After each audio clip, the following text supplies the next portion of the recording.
সর্বশেষ প্রশ্ন বলছে, আসসালামু আলাইকুম সম্মানিত শাইখ ওয়ালাইকুম সালাম। এক বোনের প্রশ্ন, উনি ডিভোর্সি, আল্লাহ ভালো ব্যবস্থা করুন, উত্তম বিকল্প দান করুন।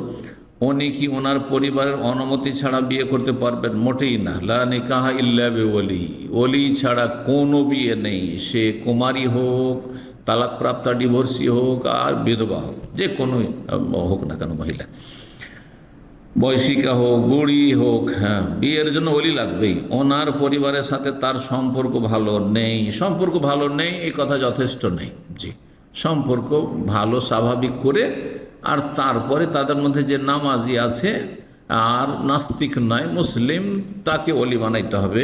নিকটাত্মীয় যে ওলি হওয়ার যোগ্যতা রাখে, হক রাখে।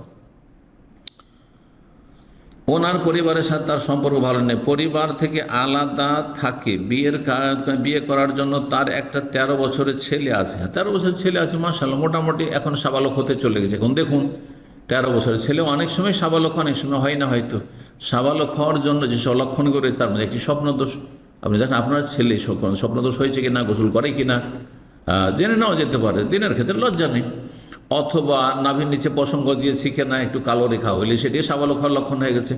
মোচ বের হয়নি কিন্তু কালো কালো হয়ে গেছে, মানে রেখা রেখা দেখা যাচ্ছে, তাহলে সাবালক হয়ে গেছে, মোটামুটি সাবালক হয়ে গেছে। এগুলি লক্ষণ তাড়াতাড়ি দেখা যায়, দাড়ি ইত্যাদি।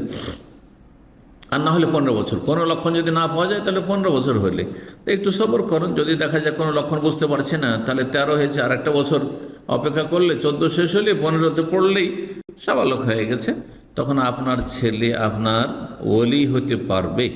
আনাস রাদিয়াল্লাহু তাআলা আনহু মায়ের বিয়ে দিয়েছেন উম্মে সালামা রাদিয়াল্লাহু তাআলা আনহা। ছেলের কাছ থেকে অনুমতি চেয়েছে, ছেলে অনুমতি দিলে বিয়েটাকে শুদ্ধ হবে। যেমনটা বললাম যে ছেলে যদি সাবালক হয়ে থাকে তাহলে ছেলে গলি, ছেলে মায়ের বিয়ে দিতে পারে, খুব ভালো কথা এটা।